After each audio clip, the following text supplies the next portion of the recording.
सतगुरु को लेखनी द्वारा शब्दों की परिधि में बांधना लेखनी क्षमता में नहीं है।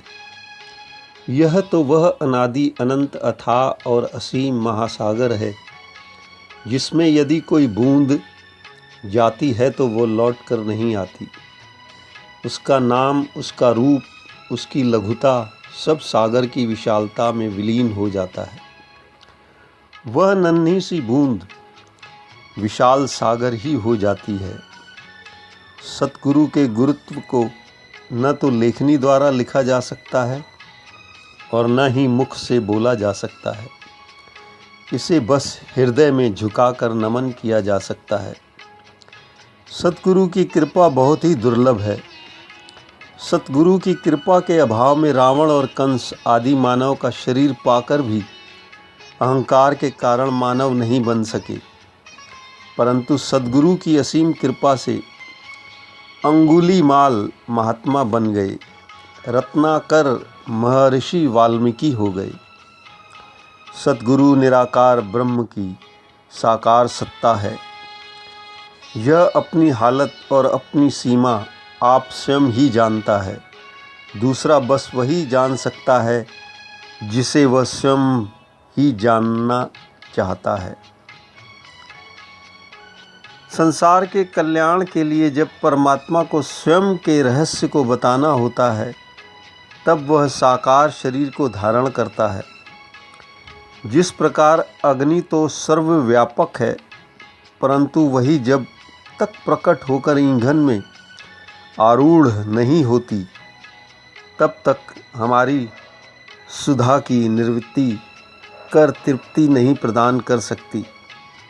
इसी प्रकार यह निराकार परमात्मा सर्वत्र ओतप्रोत है, परंतु जब तक करुणा करके श्री सद्गुरु रूप में प्रकट होकर स्वयं उपदेश नहीं देता, तब तक अखिल दुखों की कारण अवधा से निवृत्त होकर ब्रह्मानंद की प्राप्ति रूपी तृप्ति नहीं हो सकती।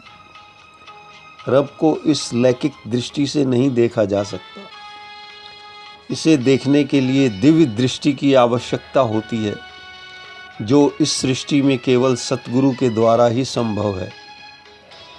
सतगुरु ने यह दिव्य दृष्टि प्राप्त करने के लिए शिष्य को अपने अहंकार आदि विकारों को त्याग कर अपनी निश्चल सेवा व पूर्ण समर्पण के प्रभाव से सतगुरु के हृदय को द्रवित करना पड़ता है। जिस प्रकार बच्चे का संपूर्ण शरीर माँ के दूध से संवर जाता है, उसी प्रकार सतगुरु की असीम कृपा से प्राप्त ज्ञान से भी शिष्य का सारा जीवन संवर जाता है। यह दयालु सतगुरु अपनी असीम कृपा से अपने प्रिय शिष्य को संवारते संवारते अपने बराबर ही बना लेता है। कहा है, पारस में अरु संत में बड़ो अंतरो जान, वह लोहा कंचन करे, वह करे आप समान। सतगुरु और शिष्य जब एक स्थिति के हो जाते हैं तो गुरु और शिष्य देखने में दो होते हुए भी उनकी अंतस्य चेतना बिल्कुल मिली जुली होती है। सच्चा शिष्य सतगुरु का अपना स्वरूप होता है। शिष्य के जीवन के सारे कार्यकलाप सतगुरु की अंतस्य चेतना की अभिव्यक्ति के लिए ही होते हैं। जैसे सतगुरु सिख की आत्मा, सिख सतगुरु की देह, लखन जो चाहे अलख को इन्हीं में लख ले। युग पुरुष बाबा अवतार सिंह जी ने कहा है कि गुरु और निराकार प्रभु एक ही है। गुरु के शरीर को मत देखो, यह शरीर आपका गुरु नहीं है। शरीर तो नश्वर है, परंतु गुरु अविनाशी होता है। यह ज्ञान ही गुरु है। इस प्रकार निराकार ही सतगुरु है और सतगुरु ही निराकार है। निराकार और साकार दोनों एक ही हैं। यही बात भगवान शंकर ने माता पार्वती जी को भ्रम होने पर उन्हें समझाया है। रामचरितमानस में कहा गया है, सगुन नहीं अगुन नहीं नहीं कुछ भेदा, गावही मुनि पुराण बुध वेदा। अगुन अरूप अलख अज जोई, भगत प्रेम बस सगुन सो होई। जो गुण रहित सगुन सोई कैसे, जलु हिम उपल विलग नहीं जैसे।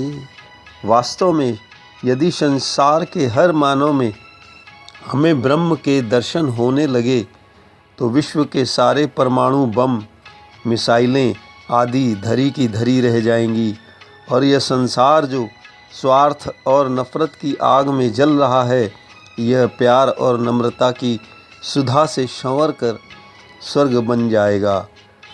उमा जे राम चरण रत विगत काम मद क्रोध, निज प्रभु मैं देखई जगत के ही नहीं करही विरोध। रामचरित मानस की ये पंक्तियां हैं। धन्य है सद्गुरु। भारतीय संस्कृति में सद्गुरु को साक्षात पार ब्रह्म ही कहा गया है। गुरु ब्रह्मा गुरु विष्णु गुरुदेवो महेश्वर, गुरुदेव पर ब्रह्म तस्मै श्री गुरुवे नमः, तस्मै श्री गुरुवे नमः।